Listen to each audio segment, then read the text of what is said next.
दोस्तों नमस्कार, सत श्री अकाल और सलाम।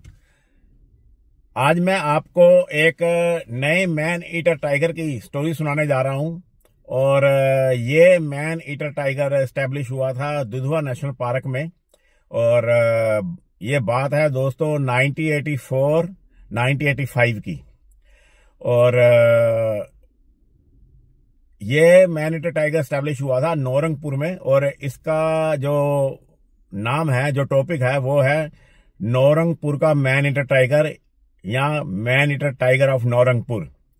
और दोस्तों इसने 7 पर्सन मारकर खा लिए थे। और बाद में इस टाइगर को गोली मार दी गई या उसको कैप्चर किया गया, पकड़ा गया। क्या उसके साथ हुआ, यह सब मैं आपको इस स्टोरी में बताऊंगा। और क्या क्या इवेंट हुए, इस टाइगर के द्वारा क्या क्या घटनाएं की गई, वो सब मैं आपको विस्तार से बताऊंगा। प्रॉपरली उसको बताने की कोशिश करूंगा।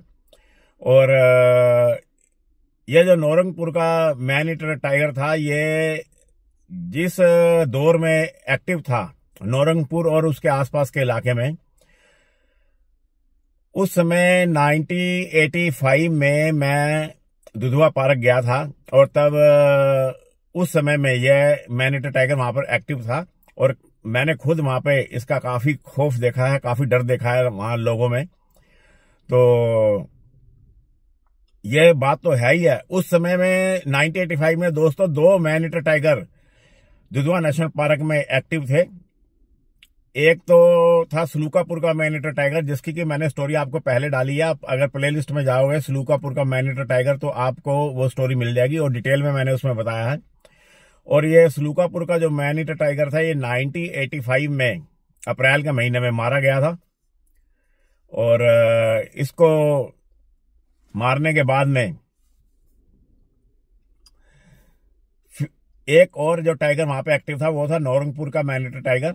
और सलूकापुर के मैन ईटर टाइगर को राम लखन सिंह ने मारा था। और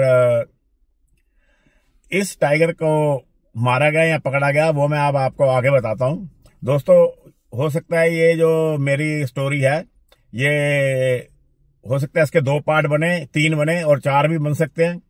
क्योंकि मेरी कोशिश ये होती है कि मैं आपको प्रॉपर इवेंट बताऊं, एक एक घटना को प्रॉपरली बताऊं, जो जो मेरे को याद है, जो जो मेरे को पता है। और अगर चाहूं तो एक पार्ट में भी फिनिश कर सकता हूं। वो फिर इवेंट उसमें बताए नहीं जाते, वो तो सिर्फ एक घटनाक्रम हो गया कि ऐसे ऐसे टाइगर था, इसने ऐसे ऐसे पर्सन को मारा और ऐसे वो मारा गया, पकड़ा गया। और वो एक ही चैप्टर में फिनिश हो जाती है स्टोरी। लेकिन स्टोरी में दिलचस्पी बनाए रखने के लिए और स्टोरी के बारे में प्रॉपर पता चले, इसलिए मैं उसकी सारे इवेंट, सारी घटनाएं बताऊंगा। और इन इवेंट से लोगों को नॉलेज भी मिलती है, सुनने वालों को नॉलेज भी मिलती है। और मैं ये नहीं कहता कि मेरे को बहुत ज्यादा नॉलेज है, जितनी भी नॉलेज है मैं वो सब आपको मैं बताता हूं। और मेरे से ज्यादा नॉलेज वाले और भी बहुत पर्सन इस वर्ल्ड में हैं।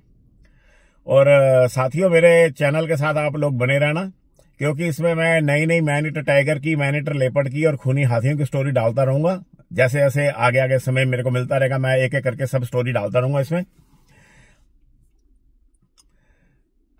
लेकिन दोस्तों मैं आपको बताऊं कि मेरा जो मैन ईटर टाइगर स्टोरी सुनाने का या वाइल्ड लाइफ से रिलेटेड जो स्टोरियां, कहानियां बताने का जो रीजन है, वो मेरी हॉबी है। मैं अपनी हॉबी की वजह से ये स्टोरियां सुनाता हूं, बताता हूं आप लोगों को।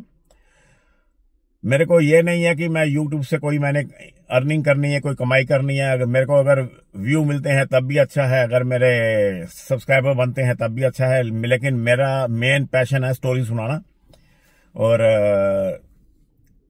मैं आपको मैन ईटर टाइगर की स्टोरी सुनाता रहूंगा। और आप मेरे चैनल के साथ जुड़े रहना साथियों।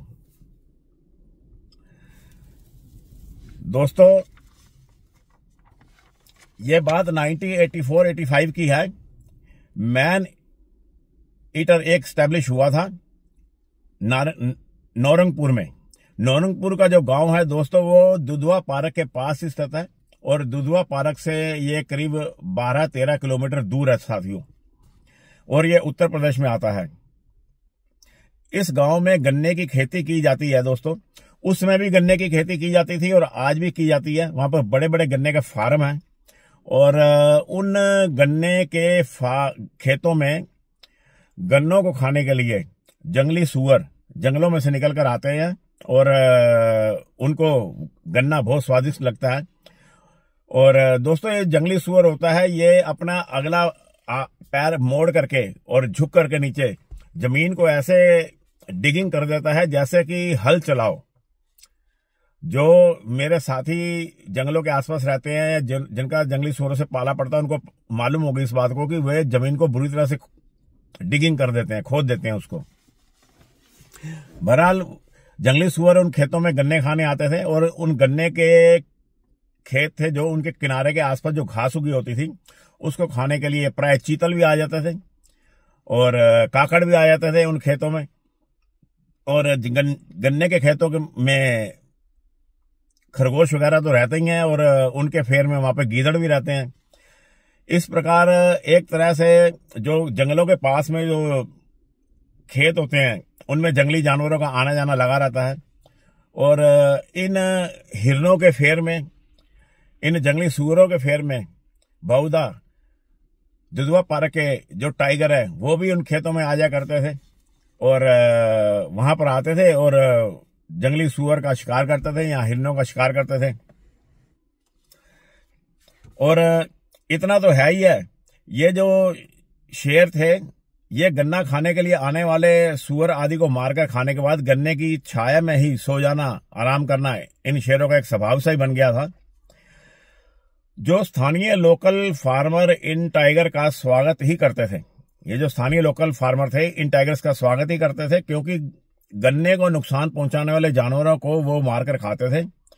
और शेरों के डर से जो जंगली सूअर है, वो हिरण है, उस खेत में नहीं आते थे जिस खेत में शेरों ने डेरा लगाया होता था। यहाँ उनको आभास हो जाता था कि ये यहाँ पर शेर हो सकता है या लेपर्ड हो सकता है, तो उस खेत में जंगली सूअर और हिरण प्राय नहीं आते थे। इस प्रकार ये जो शेर थे ये बिना मजदूरी का ही इन गन्ने के खेतों की रखवाली करते थे। इसलिए जो लोकल फार्मर थे इनकी इज्जत करते थे, इनका स्वागत करते थे। इसके बदले में गांव वालों को सिर्फ इतना ही करना होता था साथियों कि वो ये सावधानियां बरतें जो सावधानियां जंगल में पैदल चलते हुए बरती जाती हैं। वो सावधानियां कैसी होती हैं दोस्तों, वो सावधानी मैं आपको बताता हूं। पहली बात ये है कि जंगल के अगर उन किसानों को ये मालूम है कि कोई शेर या टाइगर ने डेरा लगा रखा है जंगल के में से निकल करके खेतों में, तो वो अकेला खेतों में ना जाए क्योंकि अकेले जाने से खतरा हो सकता है और वो ग्रुप में जाएं। और दूसरी बात यह है कि जब भी वो उस खेतों में जाएं या उसके आसपास जाएं जहां पर उन्हें टाइगर होने का अंदेशा हो सकता है, तो ग्रुप में जाएं, स्पेशली सुबह और शाम। और ग्रुप में तो जाएं साथ में आवाज करते हुए जाएं, बातें करते हुए जाएं, थोड़ा शोर मचाते हुए जाएं, जिससे कि टाइगर को थोड़ा आइडिया हो जाए कि हाँ भाई इंसान या कोई आ रहा है जो, तो वो थोड़ा साइड में हो सके। और तीसरी सावधानी ये बरती जानी चाहिए कि जो घास काटने के लिए जो पर्सन जाते हैं, क्योंकि जो गन्ने के खेत होते हैं उनके जो किनारे पे घास उगी होती है वो पशुओं के लिए काटने के लिए गांव वाले प्राय जाते रहते हैं। तो उस घास को काटने के लिए अगर ग्रुप में भी अगर जाते हैं लोग, तो चाहिए कि 3-4 पर्सन घास को काटे और एक आदमी खड़ा होके चारों तरफ रखवाली करता रहे, जिससे कि अगर कोई टाइगर लर्किंग कर रहा है, घात लगा रहा है, छिप कर आ रहा है या कोई और एक्टिविटी हो रही है, तो उस एक्टिविटी के ऊपर उसका प्रॉपर ध्यान रहे। तो इस तरह से ये सावधानियां बरती जानी चाहिए।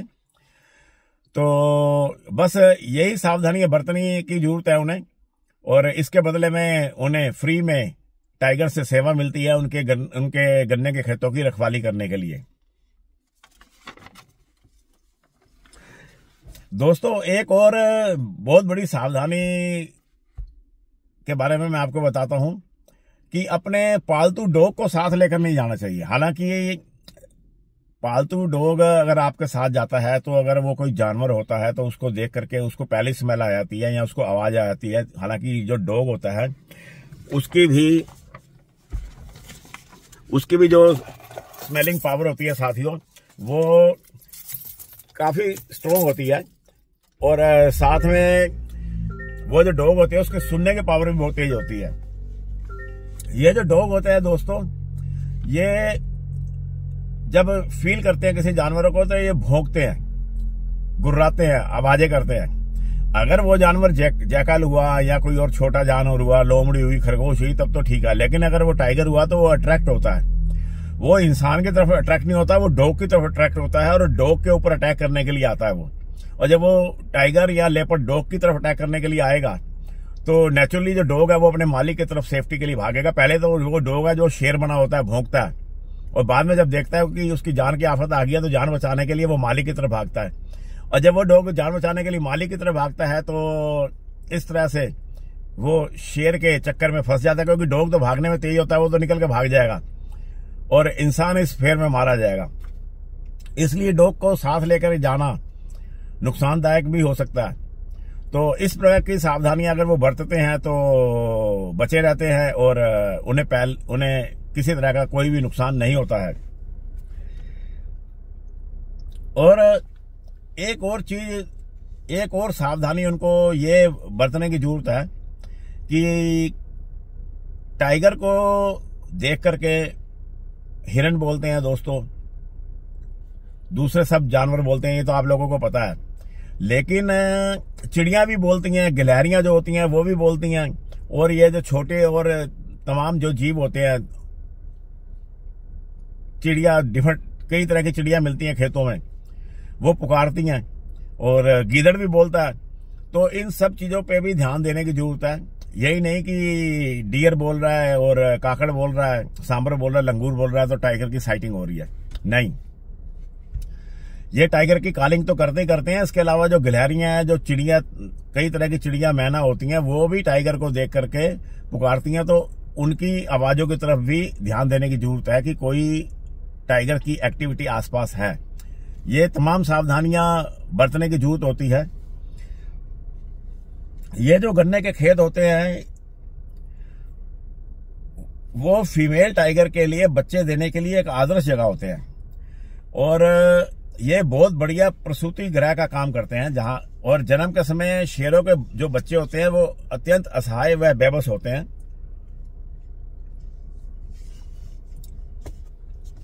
शेर के बच्चे अपनी मां के ऊपर इतने ज्यादा डिपेंडेंट होते हैं कि अगर अकेला छूट जाने पर वे अकाल मृत्यु को प्राप्त हो जाते हैं। और जो इसके अलावा जो मेल टाइगर है वो भी शेरनी के बच्चों को किल कर देता है, मार देता है। उसका मारने का मकसद ये होता है कि ये जो शेरनी है मेट के लिए दोबारा तैयार हो जाएगी, और दूसरा उसको ये है कि वो अपने फ्यूचर के कॉम्पिटिटर को खत्म कर देना चाहता है। इसके अलावा जो शेरनी के जो बच्चे होते हैं उनको जेकाल से भी खतरा होता है, जेकाल भी उनको मारकर खा जाते हैं। छोटे बच्चे असहाय होते हैं, और लेपर्ड से भी खतरा होता है। इवन लोमड़ियां जो होती हैं वो बिल्कुल एकदम न्यू बॉर्न जो बच्चे होते हैं उनको भी मारकर खा जाती हैं। और इसके अलावा जो सांप है दोस्तों, उनसे भी खतरा होता है, अजगर से भी खतरा होता है। तो इस तरह जो शेर के जो बच्चे होते हैं उनके ऊपर तमाम तरह के खतरे मंडराते रहते हैं। और जो शेरनी है इसलिए वो अपने बच्चों को छोड़ करके कहीं जाती नहीं दूर में। और यह जो गन्ने के खेत हैं इनमें आकर के प्राय शेरनियां अपने बच्चों को जन्म देती थी, और आज भी देती हैं दोस्तों। और कोई भूला भटका इंसान या कोई भी जानवर, चाहे वो जंगल में है चाहे वो खेतों में ही शेरनी ने बच्चे दे रखे हैं, किसी जंगल में दे रखे हैं, किसी भी तरह का कोई जानवर, चाहे वो जंगली हाथी क्यों ना हो, चाहे वो पालतू हाथी क्यों ना हो, चाहे वो इंसान है, चाहे वो कोई हिरन है, चाहे किसी भी तरह का कोई और मेल टाइगर या कोई और फीमेल टाइगर या लेपर्ड, कोई भी जानवर अगर उसके पास आता है तो शेरनी अपने बच्चों के लिए खतरा समझकर हमलावर हो जाती है और उसके ऊपर अटैक कर देती है। तो इस प्रकार जो बच्चों वाली शेरनी होती है वो बहुत खतरनाक होती है। और दोस्तों ये शेरनी होती है, इसका जो गर्भकाल होता है वो 3.5 महीने का होता है और जन्म का समय बच्चों का वजन जो होता है सिर्फ 1 किलो होता है, 1000 ग्राम का होता है। और वो अंधे होते हैं शुरू में, और शुरू के 2 महीने 2.5 महीने वे अपनी माँ का दूध पीते हैं शेरनी का, और इस 2-2.5 महीने के दौरान शेरनी अपने बच्चों के आसपास ही बनी रहती है, और उसके बाद में शेरनी अपने बच्चों को छोड़कर थोड़ा शिकार के लिए आगे पीछे चली जाती है। और ये बच्चे इतने डिसिप्लिन होते हैं कि शेरनी जहां इनको छोड़ के जाती है वो वहीं पड़े रहते हैं, वहां से हिलते भी नहीं है। लेकिन शेरनी अपने बच्चों को छोड़कर शिकार के लिए ज्यादा दूर नहीं जाती, और ऐसे हालात में छोटे बच्चों के पास पहुंच जाने वाले मनुष्य को भी शेरनी अपने बच्चों की सेफ्टी के लिए खतरनाक समझकर मार डालने में नहीं हिचकिचाती। साथियों, 9 सितंबर 1984 की बात है। मतवाली मानसूनी हवाएं बादलों को उड़ाकर ले जा रही थी। मानसून की होने वाली बारिश की वजह से गन्ने के खेतों के आसपास की जगह पर घास काफी उगी हुई थी, और नौरंगपुर के रहने वाले फार्म हाउस के मालिक ऑनर जरनैल सिंह के खेत में नजदीक के गांव, उस गांव का नाम था मारोचा की रहने वाली केवलपति अपनी एक और फीमेल साथी के साथ पशुओं के लिए घास काटने गई हुई थी, और उसी खेत के अंदर ही उनके दुर्भाग्य से एक शेरनी अपने 2 बच्चों के साथ रह रही थी। केवलपति अपनी साथिन के साथ बात करती हुई घास काटने में व्यस्त थी, और बगल के गन्ने के खेत में चिड़ियों की चहचहाट आ रही थी। दोस्तों, जैसा कि मैंने अभी आपको बताया कि चिड़ियां भी शेरनी को देख करके या शेरों को देख करके चिल्लाती हैं, तो उनकी आवाजों के ऊपर भी ध्यान देना चाहिए। और यहां पर केवलपति ने इस बात पे ध्यान नहीं दिया और वो घास काटने में मशगूल रही, और केवलपति और उसकी साथी ने चिड़ियों की चहचहाट पर कोई खास ध्यान नहीं दिया और इसे एक सामान्य ही बात समझा। टाइगर उन घास काटने वाली औरतों से 50 फीट की दूरी पर अपने बच्चों के साथ बैठी थी। पहले तो उस शेरनी ने उन घास काटने वाली औरतों पर कोई ध्यान नहीं दिया। वो शेरनी दोस्तों 3-4 दिन की भूखी थी, क्योंकि वो उसके बच्चे अभी उसका दूध पी रहे थे, तो वो दूध पीते बच्चों को छोड़ करके जल्दी दूर जा नहीं रही थी, क्योंकि उनकी आंखें भी ढंग से खुली हुई नहीं थी। इसलिए वो पिछले कई दिनों से भूखी थी वो शेरनी, और अपने बच्चों के रखवाली में थी वो। कुछ समय के बाद उसने उनका शिकार करने का डिसीजन लिया। केवलपति तो टाइगर को देख नहीं पाई, लेकिन टाइगर जो थी वो उनको साफ साफ देख पा रही थी। दोस्तों, ये मैं टाइगर बोल रहा हूं, टाइगर का मतलब ये एक शेरनी है, टाइगरस है। अगर मैं टाइगर बोल देता हूं तो आप ये मानना कि मैं शेरनी की बात कर रहा हूं। शेरनी मतलब टाइगरस, शेर मतलब बब्बर शेर नहीं। बब्बर शेर लायन होता है, और जो टाइगर होता है वो उसको शेर बोला जाता है दोस्तों। तो केवलपति को तो जो टाइगरस थी वो साफ साफ देख पा रही थी, क्योंकि दोस्तों ये जो टाइगर होते हैं इनकी आईसाइट बहुत स्ट्रांग होती है। जैसे कि मैंने आपको पहले ही बताया, इंसान से 6 से 7 गुना ज्यादा बेहतर ढंग से देख सकते हैं, और जितना ये बढ़िया रात को देखते हैं उतने ही बढ़िया ये दिन में भी देखते हैं। और गन्ने के खेतों में जो गैप था, गन्ने में जो गैप था खेतों के अंदर उस गैप के बीच में से वो बिल्कुल क्लियर, एक बाइनोकुलर की तरह बिल्कुल क्लियर देख पा रही थी। और केवलपति को पता ही नहीं था कि पास में टाइगर है या कोई एक्टिविटी है उसकी, क्योंकि गन्ने के खेतों इतने घने होते हैं, पास पास गन्ने उगे होते हैं कि टाइगर तो उसको दिखाई नहीं दी। लेकिन टाइगर ने उसको देख लिया था और उसने डिसीजन लिया पकड़ने का, और एक सांप की तरह रेंगती हुई टाइगर सीधा आगे ना जाकर के उसने हवा के रुख के भाव का ध्यान रखकर रेंगना शुरू किया। और अब यहां पर उसने सीधा क्यों नहीं गई, क्योंकि दोस्तों ये टाइगर जो होते हैं ये नहीं जानते कि इंसानों में भी सूंघने की पावर होती है या सुनने की पावर होती है कि नहीं। वो सिर्फ ये सुन लेते हैं, ये मान लेते हैं कि इंसानों के पास भी सूंघने की और सुनने की पावर बहुत होती है। तो इसलिए वो हवा का रुख का ध्यान करते हुए उसी तरीके से आगे बढ़ी जैसे वो किसी जानवर का पीछा करती है। और जब कोई टाइगर मैन ईटर बन जाता है तो वो इंसानों में, जानवरों में कोई ज्यादा फर्क महसूस नहीं करता और वो वैसा ही बिहेव करता है इंसानों के साथ जैसा कि वो जानवरों के साथ करता है शिकार करते हुए। और जब उसने सांप की तरह रेंगना शुरू किया और मार की रेंज में आने पर उस शेरनी ने एक छलांग लगाई और बैठी घास काट रही केवलपति के सिर के ऊपर जा चढ़ी। 175 किलो वजनी टाइगर के धक्के को 50-60 किलो की केवलपति सहन नहीं कर पाई और एक ही क्षण में वो मारी गई। उसकी साथी ने उससे 5-7 फीट की दूरी पर घास काट रही थी। शेर के हमले को देख वो भागने और चिल्लाना दोनों ही भूल गई, किंतु शेरनी ने उसकी साथन की ओर कोई ध्यान ही नहीं दिया और उसने सिर्फ केवलपति को गर्दन से दबोचा और खींचकर अपने बच्चों की तरफ चली गई। और उसकी जो साथिन थी ना वो चिल्ला पाई दोस्तों और ना वो भाग पाई, और जैसे उसकी टांगों को लकवा मार गया उसकी जुबान को भी लकवा मार गया। दोस्तों अमूमन ये होता है कि टाइगर को देख करके केवल इंसान ही क्यों जानवरों को भी लकवा मार जाता है। ऐसे ही एक बार जिम कॉर्बेट पार्क में मैं मचान पर बैठा हुआ था डिकाला में, और उसके सामने एक तालाब था और वहां पर मैंने देखा था कि जंगली सूअर का झुंड पानी पीने आया था और एक शेर भी वहां बगल घास में छिपा हुआ था। और जब शेर ने अचानक हमला किया तो सूअरों का झुंड तीतर पीतर होकर भागा, और उस भागदौड़ में एक सूअर इतना अंधा हो गया था कि एक साल के पेड़ से टकरा करके गिर गया और उस शेर की गिरफ्त में आकर उसका शिकार बन गया। अगर वो अंधा आकर ना भागता तो वो उसके हाथ ना आता। तो इस प्रकार बाद में थोड़ी 4-5 सेकंड के बाद उसके साथिन को ध्यान आया, फिर वो चिल्लाते हुए सिर पर पैर रखकर भागी और गांव वालों को जाकर के उसने जानकारी दी। वन विभाग और गांव वालों की कंबाइन 30 लोगों की सर्च पार्टी आई ढूंढने के लिए उनको, और 3 घंटे के बाद आधी खाई बॉडी को बरामद कर लिया गया। और यह घटना भविष्य के लिए खतरे की सूचना थी और फॉरेस्ट डिपार्टमेंट ने लोगों को उस एरिया में आते जाते समय सावधान रहने की सलाह दी।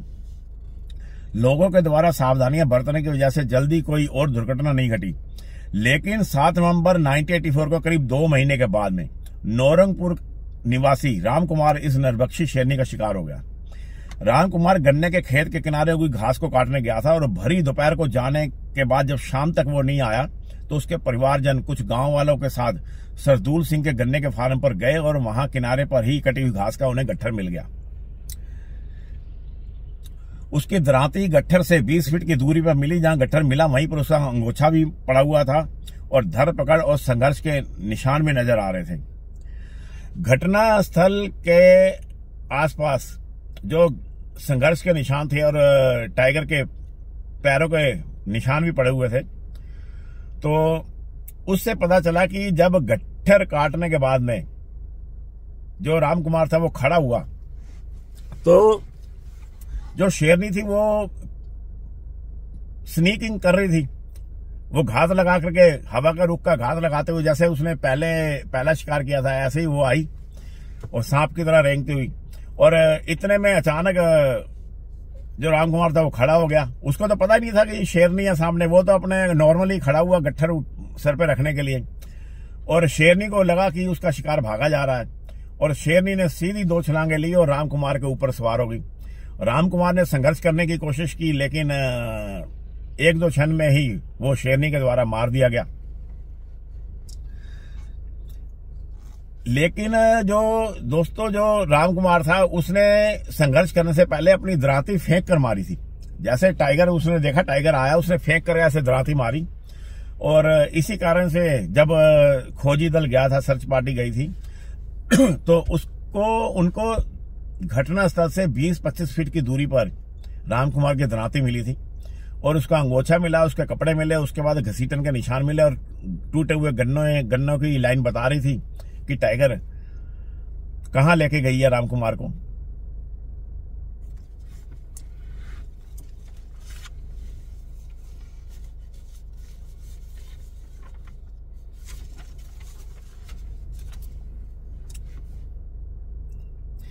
टाइगर अपने शिकार को जब अंदर लेके गया तो उसकी खोज को आगे नहीं बढ़ाया जा सका, क्योंकि डूबता हुआ जो सूरज था वो अंधेरा घिर जाने की सूचना दे रहा था और सर्च पार्टी में उसमें केवल 5-6 जने थे और उन सबकी हिम्मत जवाब दे गई और वो सिर्फ उसकी दराती और उसका अंगोछा वगैरह ही रिकवर करके वापस आ गए।